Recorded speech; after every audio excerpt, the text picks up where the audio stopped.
Yo, what's up para Bujang people sekalian? Kembali lagi bersama admin Bujang di sini.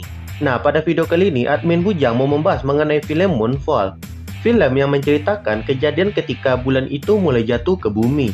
Namun di video kali ini, admin Bujang tidak akan berfokus kepada filmnya, melainkan kepada salah satu teknologi yang ada di dalam film Moonfall ini, yaitu Dyson Sphere. Nah, karena admin Bujang orangnya gampang ke-trigger dan gampang penasaran, maka admin Bujang pun melakukan pencarian tentang apa itu Dyson Sphere. Dan setelah mencari tahu, admin Bujang pun berniat membagikan informasi tersebut kepada para Bujang sekalian. Karena salah satu motto dari admin Bujang adalah nonton gak sekedar nonton. Jadi di samping kita menikmati sebuah tontonan untuk hiburan, kita juga bisa menambah wawasan lewat tontonan tersebut. Oke, tanpa banyak bacot lagi, langsung saja kita mulai.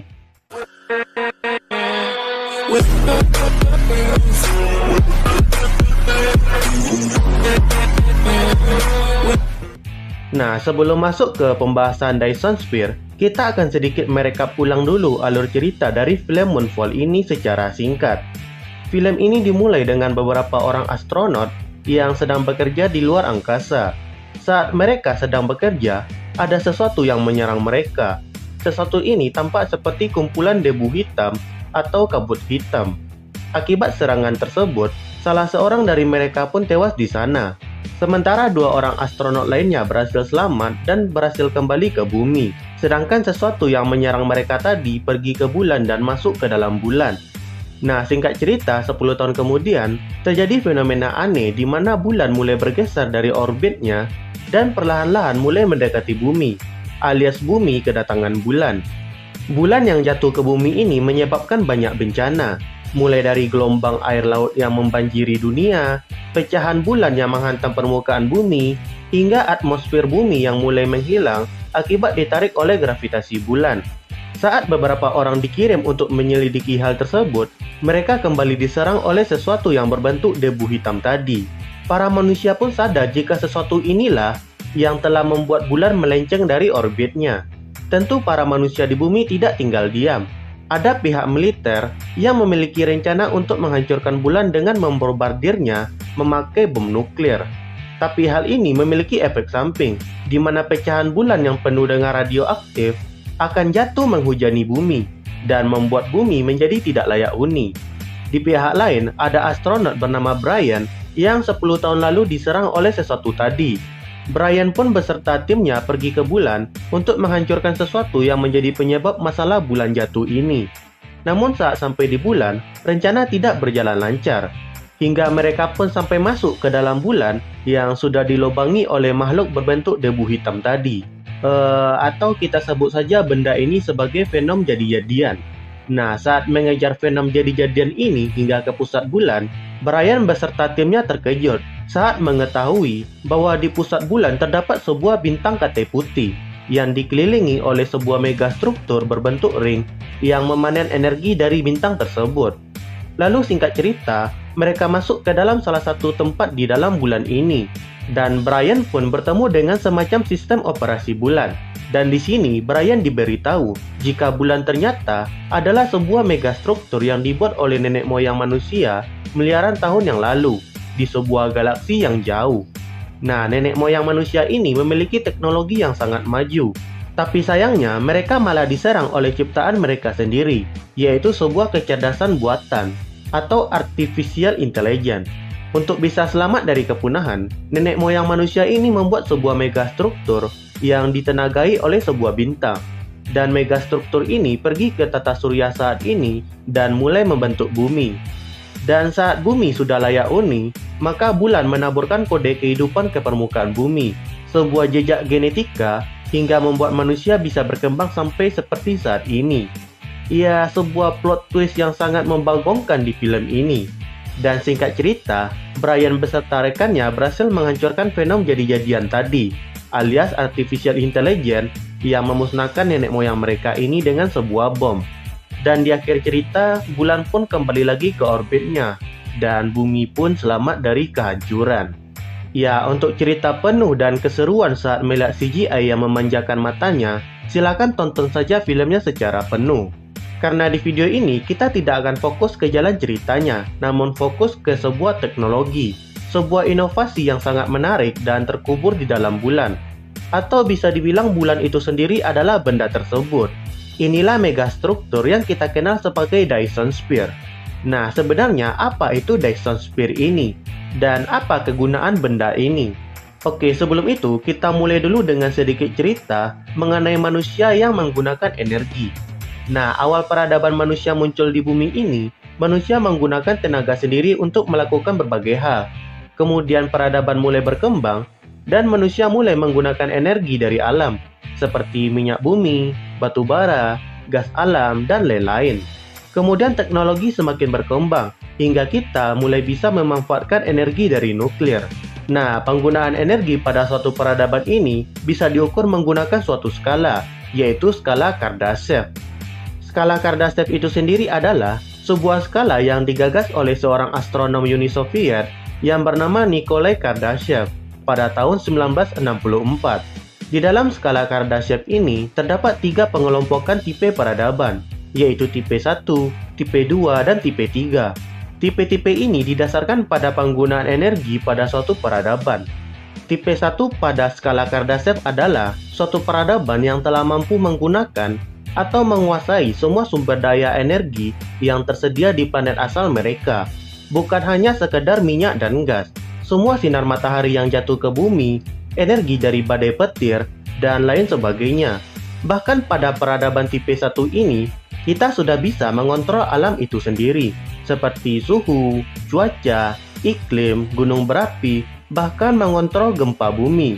Kemudian lanjut ke tahap berikutnya, tipe 2. Peradaban pada tipe 2 dalam skala Kardashev ini sudah bisa memanfaatkan secara penuh energi dari bintang induknya.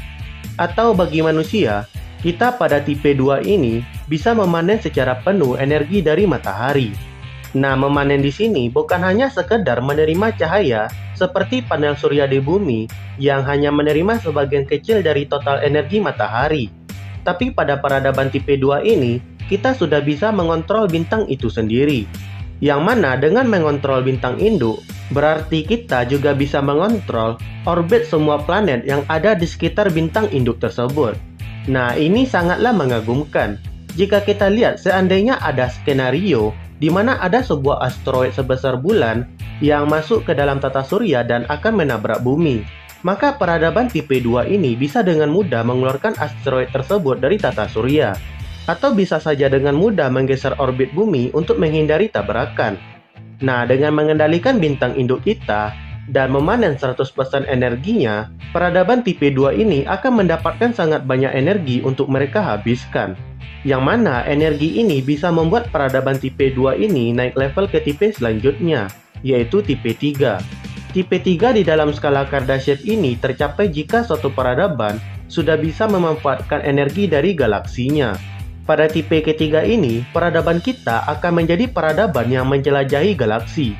Dan energi yang dikumpulkan dari galaksi pun tentu lebih besar daripada sebuah bintang induk pada peradaban tipe 2. Ya, bisa dibilang, energi yang kita kumpulkan dari peradaban tipe 3 ini sebesar 10 miliar kali jika kita bandingkan dengan energi pada peradaban tipe 2. Peradaban tipe 3 ini akan membuat kita menjadi ras dan peradaban dominan yang menjangkau seluruh galaksi.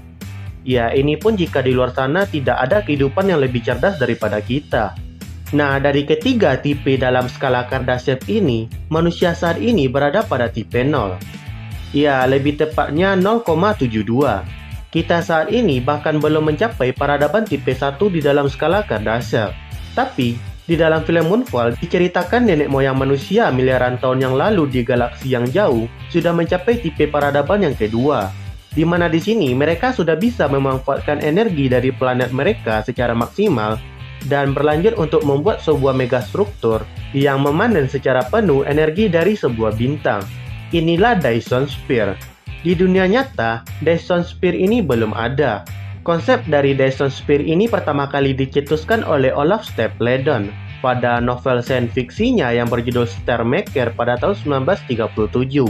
Kemudian istilah ini dipopulerkan kembali oleh Freeman Dyson di dalam tulisannya yang berjudul Search for Artificial Stellar Source of Infrared Radiation.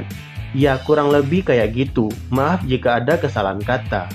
Nah, seperti yang sudah kita bahas tentang peradaban tipe kedua dalam skala Kardashev tadi, peradaban tipe kedua ini mencapai dan mengontrol sebuah bintang untuk dipanen energinya secara maksimal untuk kebutuhan peradaban. Energi dari sebuah bintang tentu jumlahnya bukanlah kaleng-kaleng. Matahari saja melepaskan energi sekitar miliaran ledakan bom nuklir dalam waktu 1 detik.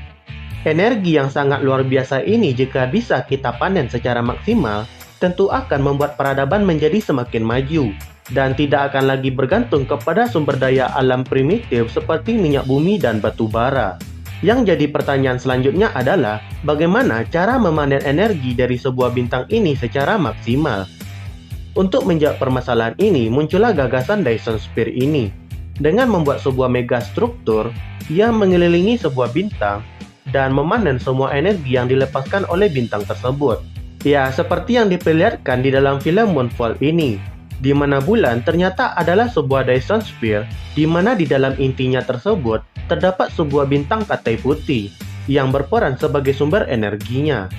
Namun Dyson Sphere yang ditunjukkan di sini, jika kita aplikasikan ke matahari kita, akan sangat sulit untuk direalisasikan. Karena dengan membangun cangkang super besar yang mengelilingi sebuah bintang yang berukuran jutaan kali lebih besar dari bumi, akan memiliki banyak kendala, seperti rentan rusak terhadap tabrakan dari objek luar angkasa seperti asteroid dan meteor. Belum lagi, bahan yang diperlukan akan sangat gila-gilaan untuk bisa menutupi seluruh permukaan matahari ini. Dan jika Dyson Sphere ini berbentuk cangkang padat seperti di film Moonfall ini diaplikasikan ke matahari, tentu cahaya dari matahari tidak akan sampai lagi ke bumi atau ke planet lain di tata surya.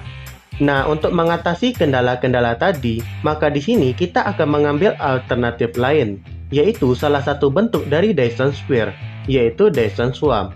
Dyson Swarm itu sendiri adalah kumpulan dari satelit-satelit panel surya yang mengelilingi matahari, lalu memanen secara maksimal energi yang dilepaskan oleh matahari ini, lalu mengirimkannya ke tempat-tempat lain atau ke tempat peradaban manusia berada. Tapi ya, seperti Dyson Sphere tadi, Dyson Swarm ini juga akan sangat sulit untuk dibangun. Namun tidak mustahil. Dengan ukuran matahari yang jutaan kali lebih besar dari bumi, maka diperlukan sekitar 30 kuadriliun satelit dengan ukuran masing-masing 1 km untuk mengcover matahari ini. Dan untuk membangun satelit panel surya sebanyak ini, semua materi di bumi saja akan sangat sulit untuk mencapai hal tersebut. Maka untuk bisa membangun Dyson Swarm ini, kita harus menambang materi dari planet-planet lain untuk dijadikan satelit panel surya dan mengirimkannya ke orbit matahari. Dan opsi terbaiknya adalah planet terdekat dari matahari, yaitu Merkurius dan Venus. Nah, jika Dyson Swarm ini berhasil diciptakan, maka kita tidak akan khawatir lagi dengan yang namanya kehabisan energi. Karena secara tidak langsung, kita sudah memperoleh energi yang sangat besar dan hampir tak terbatas dari memanen matahari secara penuh. Dan ya, kayaknya itu dulu untuk video kali ini. Jika kalian suka video yang membahas hal-hal ilmiah dari film seperti ini, silakan tulis di kolom komentar. Dan juga like sama subscribe jangan lupa, biar admin semakin semangat untuk bikin konten menarik lainnya. Dan sampai bertemu lagi di video selanjutnya.